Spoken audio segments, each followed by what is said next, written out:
അല്ല, അതിന് സമയമുണ്ടല്ലോ.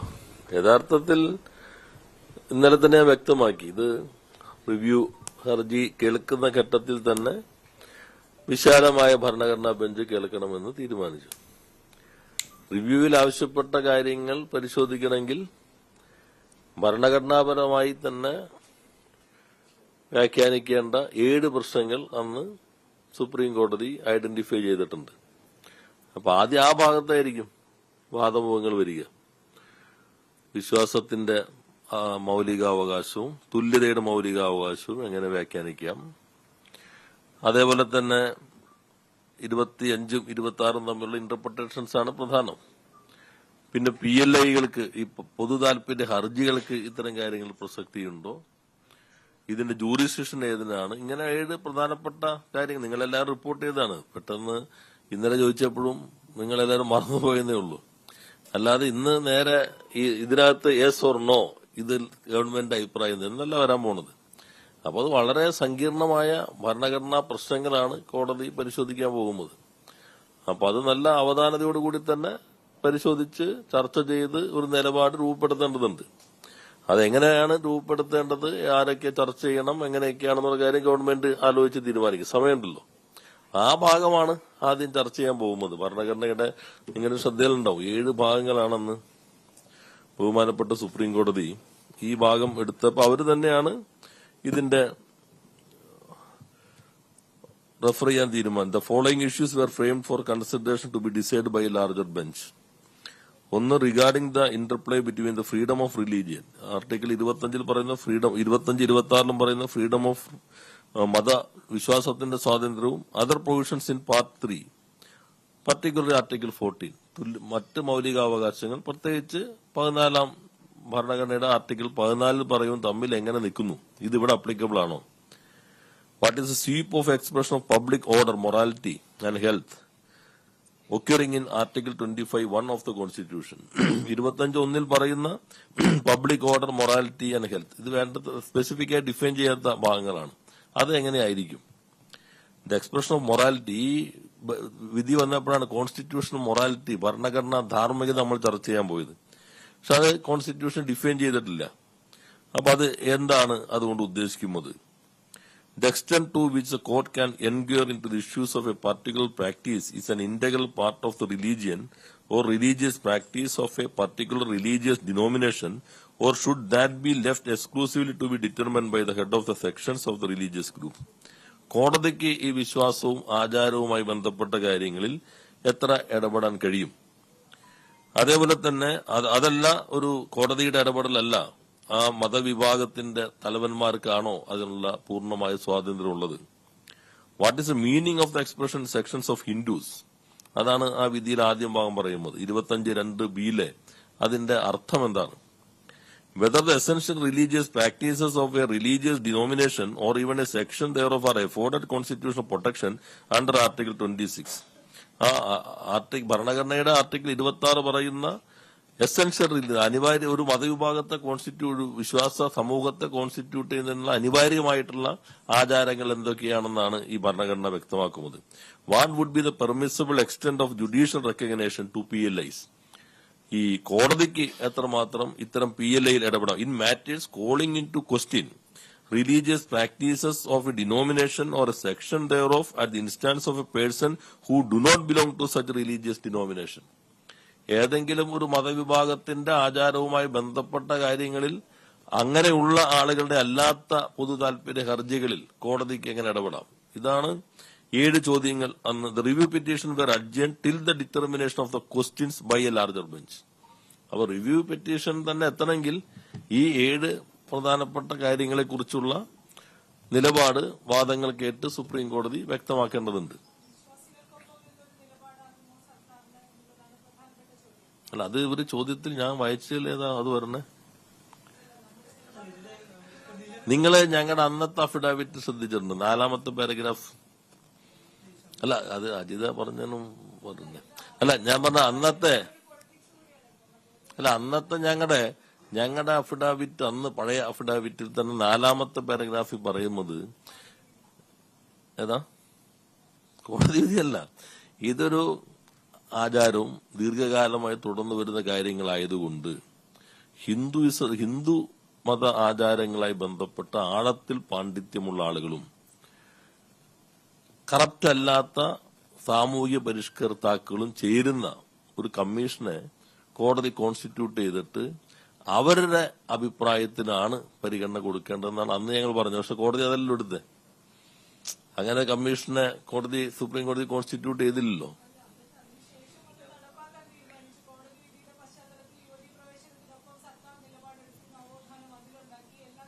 അല്ല അത്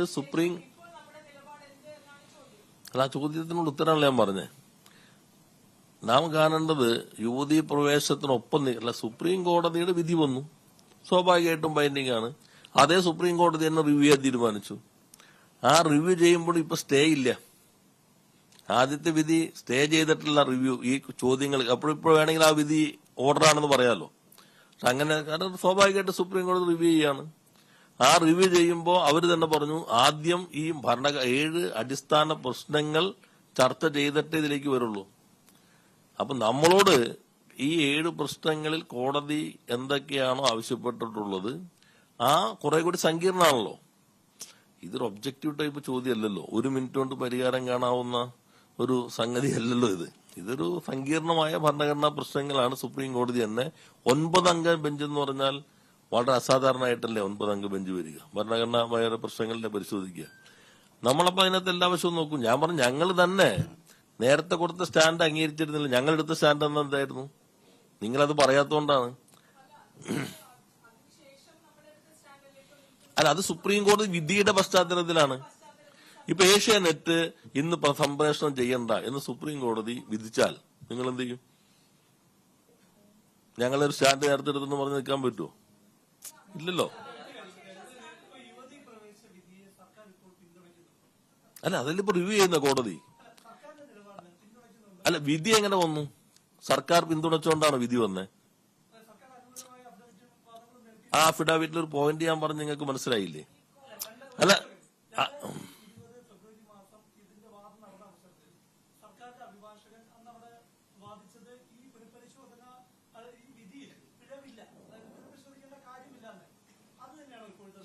ഇപ്പൊ ഇന്ന് സുപ്രീം കോടതിയിൽ നമ്മുടെ ഒരു വക്കീലിനല്ലേ ചുമതലപ്പെടുത്തിയേക്കണേ.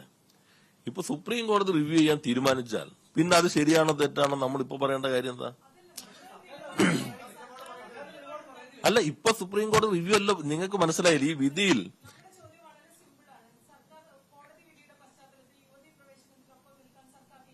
അല്ല, അങ്ങനെ കോടതി ഞങ്ങളോട് പറയാൻ പറഞ്ഞിട്ടില്ല. നിങ്ങൾ കാണേണ്ടത് ഈ ഞാൻ പറയട്ടെ, സുപ്രീം കോടതിയിൽ സർക്കാർ കൊടുത്ത അഫിഡാവിറ്റിൽ ഒരു ഭാഗത്ത് വളരെ കൃത്യമായി പറഞ്ഞിരുന്നു ഇത് ദീർഘകാലമായി നിലനിൽക്കുന്ന ആചാരത്തിന്റെ ഭാഗമായതുകൊണ്ട് ഹിന്ദുസത്തിൽ നല്ല ആഴത്തിൽ പാണ്ഡിത്യമുള്ള ആളുകളും അൺകറപ്റ്റഡ് ആയിട്ടുള്ള സാമൂഹ്യ പരിഷ്കർത്താക്കളും ചേരുന്ന ഒരു കമ്മീഷൻ നിയോഗിച്ച് ഇത്തരം കാര്യങ്ങളിൽ അവരുടെ അഭിപ്രായത്തിനാണ് പരിഗണന കൊടുക്കേണ്ടത് എന്ന് ഞങ്ങൾ അന്ന് പറഞ്ഞിരുന്നു. സുപ്രീം കോടതിയുടെ നിലപാടതല്ല. സുപ്രീം കോടതി അമിക്കസ് ക്യൂറിമാരെ വെച്ചു, അവർ വിധിയിലേക്ക് എത്തി. ഞാൻ മുഴുപ്പിക്കട്ടെ, ആ വിധി വന്നു. ആ വിധി വീണ്ടും സുപ്രീം കോടതിയുടെ തന്നെ ബെഞ്ച് പുനഃപരിശോധിക്കാൻ തീരുമാനിച്ചു. അപ്പൊ പിന്നെ നമ്മുടെ മുൻപിൽ ഇപ്പൊ എന്താ? പുനഃപരിശോധനയാണ്. പുനഃപരിശോധനയ്ക്ക് മുമ്പ് സുപ്രീം കോടതി എന്ത് പറഞ്ഞു? ഈ 7 കാര്യങ്ങൾ തീരുമാനിക്കണം. അത് തീരുമാനിച്ചാലേ മറ്റേക്ക് വരുള്ളൂ. അത് 7 കാര്യങ്ങൾ അറിയിക്കല്ലോ. ഇത് ഞാൻ പറഞ്ഞല്ലോ, ഒബ്ജക്ട് 7. ഇപ്പൊ ഇതില് നിങ്ങളുടെ അഭിപ്രായം ഞാൻ ചോദിക്കാം. ഇപ്പൊ ഞാൻ നേരത്തെ പറഞ്ഞല്ലോ,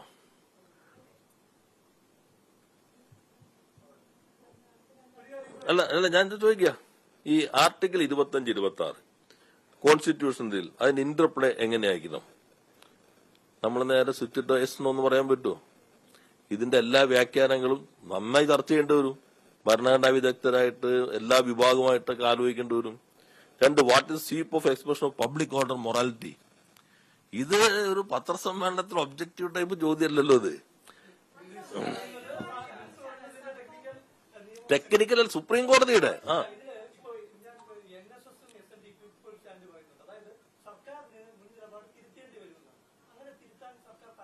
അല്ല, ഞാൻ വ്യക്തമാക്കിയത് എന്താ? സർക്കാർ നേരത്തെ തന്നെ എന്താ പറഞ്ഞിരുന്നത്? ഈ വിഭാഗത്തിൽ നല്ല ആഴത്തിലുള്ള പണ്ഡിതന്മാർ സാമൂഹ്യ പരിഷ്കർത്താക്കൾ ഇവരുമായി ഇതല്ലേ ഞങ്ങളുടെ പൊസിഷൻ നേരത്തെ ഉണ്ടായിരുന്നേ. അപ്പൊ പിന്നെ ആ കോടതി വിധി വന്നതിന് ശേഷം ഞങ്ങളുടെ പഴയ പൊസിഷനാണോ? ഏത് തീരുമാനമാകുമായിരുന്നു? അല്ലല്ല, ഓരോന്നാകട്ടെ. എന്ത് തീരുമാനമാകാമായിരുന്നു?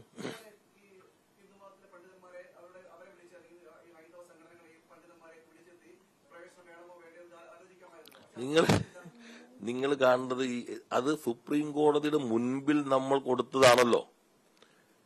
സുപ്രീം കോടതിയിൽ ഗവൺമെന്റ് പറയാണ് ഇങ്ങനെ ഒരു കമ്മിറ്റിയെ വച്ചിട്ട് വേണം തീരുമാനം എടുക്കാൻ.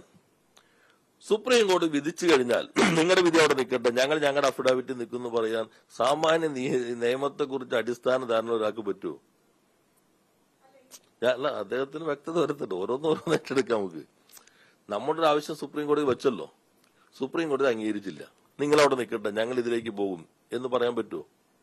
ഇല്ലല്ലോ. ഇപ്പൊ പരിശോധിക്കില്ലെന്ന് സുപ്രീം കോടതി തന്നെ എന്ത് പറഞ്ഞു?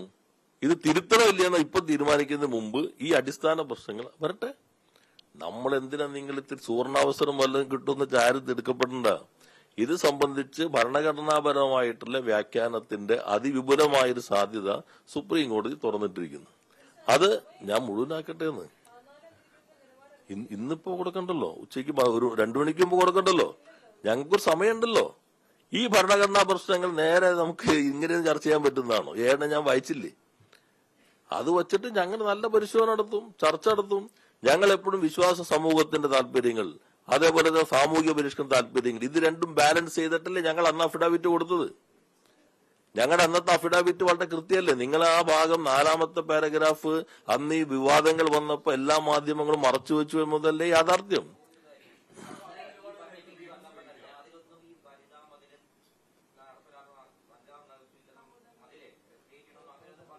ഏതിലാ? അത് ഇതുമായിട്ട് എന്താ ബന്ധം? അത് നമ്മൾ കാണേണ്ടത് വനിതാ മതിലിന്റെ മുകളിൽ ആളെ കൊണ്ടു അല്ലല്ലോ. ഇവിടെ കാണേണ്ടത് സുപ്രീം കോടതി എല്ലാം കേട്ടിട്ട് വിധി പ്രഖ്യാപിച്ചു. അതേ സുപ്രീം കോടതി തന്നെ റിവ്യൂ ചെയ്യാൻ തീരുമാനിച്ചു. അതേ സുപ്രീം കോടതി തന്നെ പറഞ്ഞു റിവ്യൂ ചെയ്യുന്നതിന് മുൻപ് 7 പ്രശ്നങ്ങൾ പരിശോധിച്ച് വ്യക്തത വരുത്തണം. അതിനുശേഷമാണ് ഇത് പറഞ്ഞല്ലോ, the review petition were adjourned till the determination of the questions by a larger bench. അതിവിശാലമായൊരു ബെഞ്ച്. ഇപ്പൊ ഇതിൽ ഓരോന്നിനും വ്യത്യസ്തമായിട്ട് ഇവര് വിധി വരികയാണ്. നമ്മളെല്ലാം പറയുന്നു PIL സാധാരണ പൊതു താൽപര്യ ഹർജിയുടെ ലോക്കൽ സ്റ്റാൻഡിന് വ്യത്യസ്തമാണ്, ഇതിങ്ങനെയാണ് എന്ന് തീരുമാനിച്ചാൽ പിന്നെ ആ കേസ് തന്നെ നിന്നിൽ പോവും. ഈ കൊടുത്ത കേസ് നമ്മൾ ഗവൺമെന്റ് കൊടുത്ത കേസല്ലല്ലോ. അതിന്റെ പശ്ചാത്തലമൊക്കെ നിങ്ങൾക്ക് അറിയാലോ എവിടെന്നാ വന്നേന്നുള്ളത്. അപ്പൊ ആ കേസ് നിൽക്കുവോ? അതല്ല, നമുക്ക് എസെൻഷ്യൽ റിലീജിയസ് പ്രാക്ടീസസിനകത്ത് കോടതിക്ക് ഇടപെടാൻ അവകാശമില്ല എന്നാണ് നിലപാടെങ്കിൽ പിന്നെ തീർന്നില്ലേ? അത് ആണ് എന്ന് കോടതി പറഞ്ഞാൽ നമ്മൾ അതിനനുസരിച്ച് നിലപാട് എടുക്കണ്ടേ? അപ്പൊ ഇത് നല്ല അവധാനതയോടുകൂടി പരിശോധിച്ച് ശരിയായ രൂപത്തിലുള്ള ഗവൺമെന്റിന്റെ അഭിപ്രായങ്ങൾ ചോദിക്കുന്ന ഘട്ടത്തിൽ അത് ഗവൺമെന്റ് കൊടുക്കും.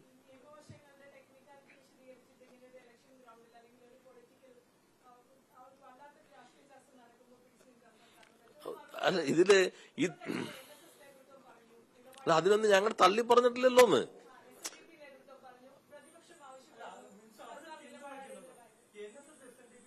ഇത് കോടതി നിങ്ങൾ ഇപ്പൊ ചോദിക്കുന്നത് എന്താ? ഞാൻ നേരത്തെ പറഞ്ഞല്ലോ, കോടതിയിൽ സർക്കാർ പറയാൻ പോകുന്ന 7 പ്രശ്നങ്ങളിലല്ലേ, അത് ഞങ്ങൾ നന്നായി ചർച്ച ചെയ്യും.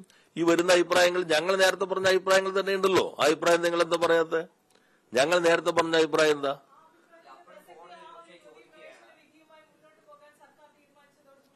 അത് വിധി വന്നോണ്ടല്ലേന്ന്.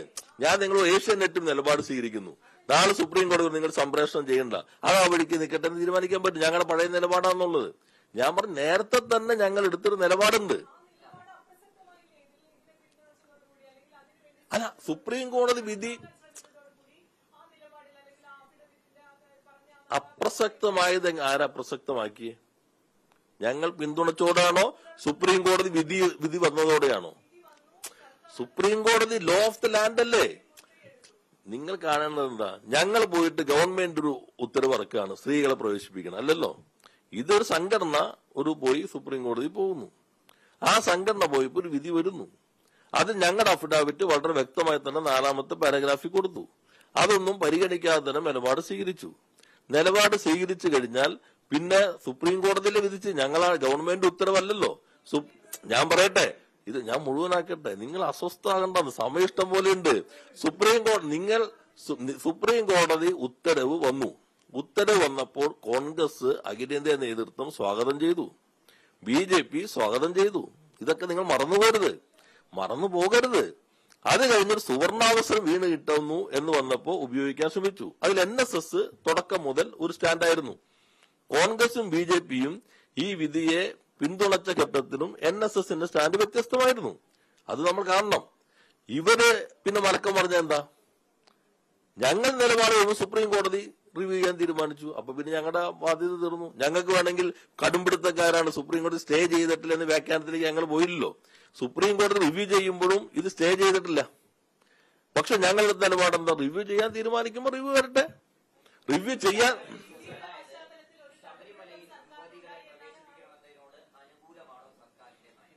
അല്ല, അതിപ്പോ പറയേണ്ട കാര്യമില്ലല്ലോ. കാരണം നിങ്ങൾ മനസ്സിലാക്കേണ്ടത്, ഇതൊക്കെ പറയുമ്പോഴാരാ ഇപ്പൊ സർക്കാർ പറഞ്ഞു ഈ ഭരണഘടനാ പ്രശ്നങ്ങൾ വന്നാലല്ലേ അതിലേക്ക് കിടക്കുള്ളൂ. അത് ക്ലിയർ ആവട്ടെ. അതെ, അങ്ങനെ നിക്കണ എങ്ങനെയാ?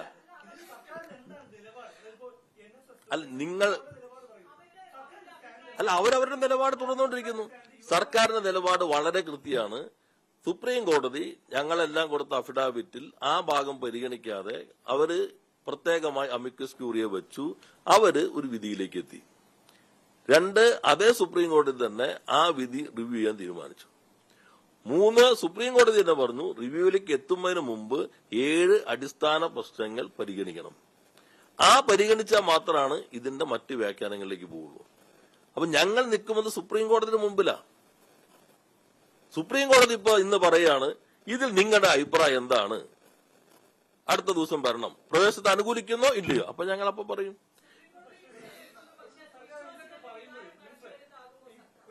അല്ല, ഞങ്ങൾ എല്ലാ വശവും പരിഗണിച്ചല്ലേ വരുള്ളൂ. ഞാൻ അല്ല, അങ്ങനെ പറയാൻ പറ്റില്ലല്ലോ. ഇപ്പൊ അതല്ലല്ലോ ചോദിച്ചേക്കണേ.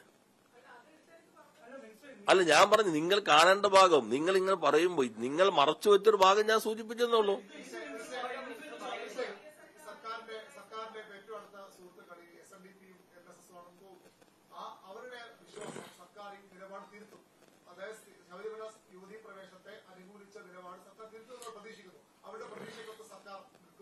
നമ്മൾ കാണേണ്ട ഭാഗം, നിങ്ങൾ വിധി വായിച്ച ആളുകൾ ആരെങ്കിലും ഉണ്ടോ? ഈ ശബരിമല വിധി വായിച്ചിട്ടില്ലല്ലോ. അതിലേതെങ്കിലും ഒരു ഭാഗത്ത് സർക്കാരിന്റെ തീരുമാനമായതുകൊണ്ട് സ്ത്രീകൾ പ്രവേശിക്കട്ടെ എന്ന് പറയുന്ന ആദ്യത്തെ ഒരു സർക്കാരിന്റെ ഫസ്റ്റ് റെസ്പോണ്ടന്റിന്റെ ആ ഭാഗം ഒഴിവാക്കി കഴിഞ്ഞാൽ കേരളത്തിലെ ഗവൺമെന്റ് അനുകൂലമായ നിലപാട് സ്വീകരിച്ചതുകൊണ്ട് സുപ്രീം കോടതി ഇതാ സ്ത്രീ പ്രവേശനം അനുവദിച്ചിരിക്കുന്നു എന്ന് പറഞ്ഞിട്ടുണ്ടോ? 141 എന്താ? അപ്പൊ സുപ്രീം കോടതി വിധി എന്ന് പറഞ്ഞു. അല്ല അജിതേ,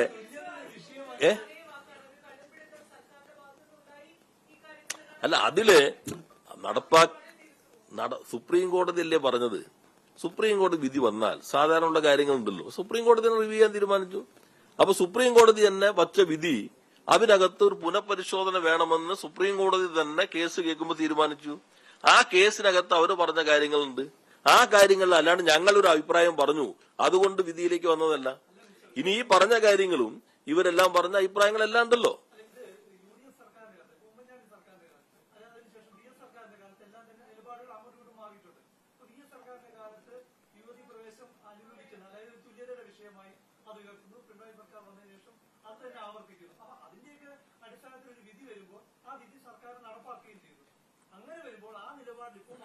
അല്ല, അതിന് നിങ്ങളുടെ ചോദ്യത്തിലുള്ള പ്രശ്നം എന്താന്ന് വെച്ചാൽ നമ്മൾ അഭിപ്രായം അനുകൂലിച്ചാലും ഇല്ലെങ്കിലും വരുന്ന വിധി ബൈൻഡിങ്ങാ. അല്ല, നിങ്ങൾ ചോദിച്ചെങ്ങനെ വെച്ചാൽ അങ്ങനെ നിങ്ങൾ പറഞ്ഞുകൊണ്ട് നടപ്പിലാക്കി ബൈൻഡിങ്ങാ. 2, VS സർക്കാരിന്റെ കാലത്തെടുത്ത അതേ നിലപാടിൽ ഞങ്ങൾ പറഞ്ഞപ്പോ ഈ ഭാഗം അതിനകത്ത് പ്രധാനമായിരുന്നു. കാരണം ഇതൊക്കെയാണ് ഭരണഘടനാ തത്വങ്ങളൊക്കെ ഉണ്ടെങ്കിലും ഇത് വിശ്വാസവുമായി ബന്ധപ്പെട്ട കാര്യമായതുകൊണ്ട് അതുമായി ബന്ധപ്പെട്ട ആളുകളുടെ അഭിപ്രായം ഒരു വിദഗ്ധർ, നല്ല ആഴത്തിൽ പാണ്ഡിത്യമുള്ളവർ അവർ പഠിക്കണമെന്ന് പറഞ്ഞു. പക്ഷെ കോടതി പഠിക്കേണ്ടെന്ന് തീരുമാനിച്ചു. പക്ഷെ ഇപ്പൊ കോടതി വീണ്ടും ഇതിലേക്ക് വന്നിരിക്കുകയാണ്. അപ്പൊ അത് വരട്ടെ. രണ്ട്, UDF സർക്കാരിന്റെ കാലത്ത് അഫിഡാവിറ്റിൽ നിന്ന് വ്യത്യസ്തമാണെങ്കിൽ ആ വിധിയെ എന്തിന് കോൺഗ്രസ് സ്വാഗതം ചെയ്തു? എന്തിനാ അവർ സ്വാഗതം ചെയ്തേ? എന്തിനാ BJP സ്വാഗതം ചെയ്തേ? എപ്പോഴവർ നിലപാട് മാറ്റിയ? പൊളിറ്റിക്കൽ അല്ലേ?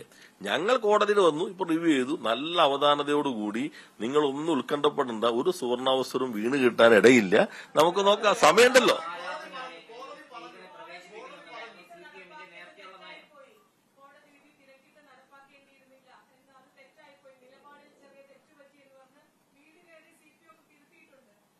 എവിടെ? അല്ല, നമ്മളിപ്പോ കാണേണ്ട കാര്യം എന്താ? സുപ്രീം കോടതി ഞങ്ങൾക്ക് കുറച്ച് സമയം തന്നിട്ടുണ്ടല്ലോ. ആ സമയം നിങ്ങൾ ഞങ്ങൾക്ക് താ. ഞങ്ങളൊന്ന് ഈ ഭരണഘടനാ സങ്കീർണമായ പ്രശ്നങ്ങളൊക്കെ മനസ്സിലാക്കി കൊടുക്കട്ടെ. നിങ്ങൾ ഒരു കാര്യം ഉറപ്പിച്ചോ, വെറുതെ ഒരു ഇത് കിട്ടുമെന്ന് കരുതി ആരും ഇപ്പൊ തന്നെ അടുപ്പത്ത് പാത്രം എടുത്ത് വെള്ളം ഒഴിക്കണ്ട. ആരും മാറ്റി വെച്ചാൽ മതി.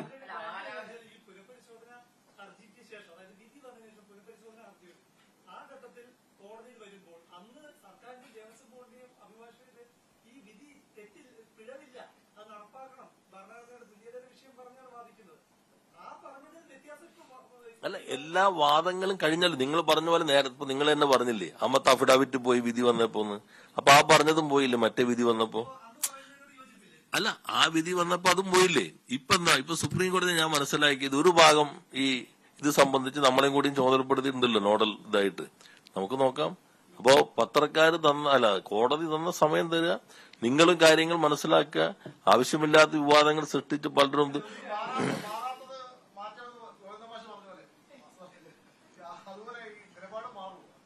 അല്ല, നിങ്ങൾ ഞാൻ പറഞ്ഞില്ല, നിങ്ങൾക്ക് മാധ്യമങ്ങൾ നിങ്ങളുടെ ഉദ്ദേശം എന്താ? ഞാൻ പറയട്ടെ, എന്തെങ്കിലും ഇത് കേക്ക്, എന്തെങ്കിലും അല്ല, അങ്ങനെ ചോദ്യമായിരുന്നു സുപ്രീം കോടതി ഇന്ന് നമ്മുടെ മുമ്പിൽ ഫ്രെയിം ചെയ്ത് വന്നെങ്കിൽ നമുക്ക് ആ സമയത്ത് അത് തന്നെ പറയാമായിരുന്നു എന്താണെന്നുള്ളത്.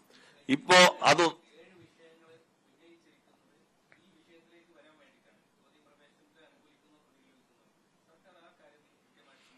അല്ല, നിങ്ങളൊരു വഴിയിലേക്ക് പോകുമ്പോ ഈ വഴി കിടന്നാലേ അങ്ങോട്ട് എത്തുള്ളൂ. അല്ല, ആദ്യം അവിടെ ചെല്ലാൻ പറ്റില്ലല്ലോ. അല്ല, അങ്ങനെയാണെങ്കിൽ കോടതി എന്ത് ചെയ്യണം? ഇതൊക്കെ കോടതി സമയം കളയണോ? നിങ്ങൾ പറഞ്ഞതാണ് ശരിയെങ്കിൽ അത് ചോദിച്ചാലേ ഇതിലേക്ക് എത്തുള്ളൂ. അവിടെ എല്ലാവരും എത്തിച്ചേർന്നു. ഞങ്ങളുടെ അഫിഡാവിറ്റ് എന്തായിരുന്നു? ഈ പറഞ്ഞ ഭാഗം കഴിഞ്ഞാൽ ഭരണഘടനയുടെ തുല്യതയാണല്ലോ. എന്നാൽ അതിൽ സുപ്രീം കോടതി വളരെ ആധികാരികമായി പറഞ്ഞ ഭാഗം അതാണ്. പക്ഷെ ഇപ്പൊ സുപ്രീം കോടതി പരിശോധിക്കാൻ പോകുന്നത് 25-26 മതവിശ്വാസത്തെ സംബന്ധിച്ചുള്ളതും തുല്യതയെ സംബന്ധിച്ചും ഇത് ഇപ്പുറത്ത് അപ്ലിക്കബിൾ ആണോ? മതവിശ്വാസവും ആചാരവും സംബന്ധിച്ച കാര്യങ്ങളിൽ കോടതിക്ക് ഒരു നിലപാട് സ്വീകരിക്കാൻ പറ്റുമോ? അതോ ആ വിഭാഗങ്ങൾക്ക് വിട്ടുകൊടുക്കണോ? ഈ ക്വസ്റ്റ്യൻസ് അഡ്രസ് ചെയ്യേണ്ടി വരും. അത് ചെറിയ കാര്യമല്ല, കുറച്ച് സമയമെടുക്കും. അതല്ലേ ഞാൻ പറ, വിധി റിവ്യൂവിൽ സ്റ്റേ ചെയ്തിട്ടില്ല, ഞങ്ങളതൊന്നും നിന്നില്ലല്ലോ.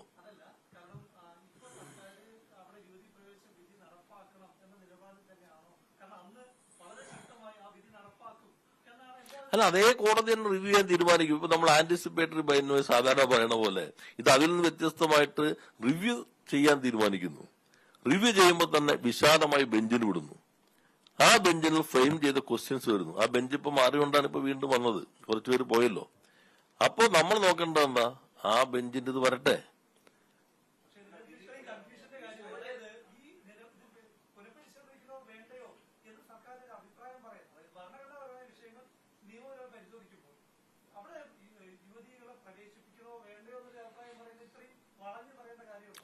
സുപ്രീം കോടതി വളഞ്ഞു പോയോണ്ടാന്നാ നിങ്ങൾ കാണേണ്ട എന്താ? ഞാൻ ഒറ്റ കാര്യം, സ്ത്രീകളെ പ്രവേശിപ്പിക്കുന്ന സർക്കാരിന്റെ ഒരു ഉത്തരവ് ഇറക്കിയിട്ട് ആ ഉത്തരവാണ് പ്രശ്നം ചെയ്യുന്നതെങ്കിൽ നമുക്ക് നോക്കാം. ഇത് ഞാൻ പറയട്ടെ, സുപ്രീം കോടതി വിധി ഇറക്കി. ആ വിധിയുടെ അടിസ്ഥാനത്തിൽ നിലപാട് വന്നു. സുപ്രീം കോടതി റിവ്യൂ ചെയ്യാൻ തീരുമാനിച്ചു. റിവ്യൂ ചെയ്യുമ്പോൾ അടിസ്ഥാന 7 പ്രശ്നങ്ങൾ അഡ്രസ് ചെയ്തിട്ട് റിവ്യൂയിലേക്ക് ഇറക്കാൻ പറ്റുള്ളൂ എന്ന് പറഞ്ഞു. ഇപ്പൊ ഞങ്ങളുടെ മുമ്പിലുള്ള പ്രയോറിറ്റി എന്താ? ഈ 7 പ്രശ്നങ്ങൾ വെക്കണം. നിങ്ങൾക്ക് എന്താ പ്രയോറിറ്റി? ഞങ്ങളുടെ എന്തെങ്കിലും കിട്ടിയാൽ അതിൽ നിന്ന് കൊഴുതെടുക്കാൻ, ഒരു പരിസരം സൃഷ്ടിക്കാൻ അപ്പുറത്ത് വേറൊരു പ്രയോറിറ്റി ഇല്ല. ഞാൻ ചോദിക്കട്ടെ, നിങ്ങള് പ്രതിപക്ഷ നേതാവ് പറയാണ് ഒറ്റ മിനിറ്റ് കൊണ്ട് തീരുമാനിക്കാം.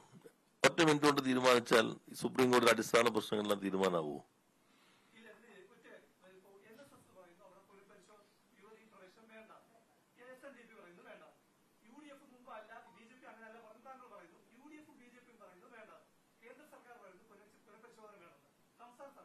അല്ല, പുനഃപരിശോധിക്കില്ലേന്നിപ്പോ?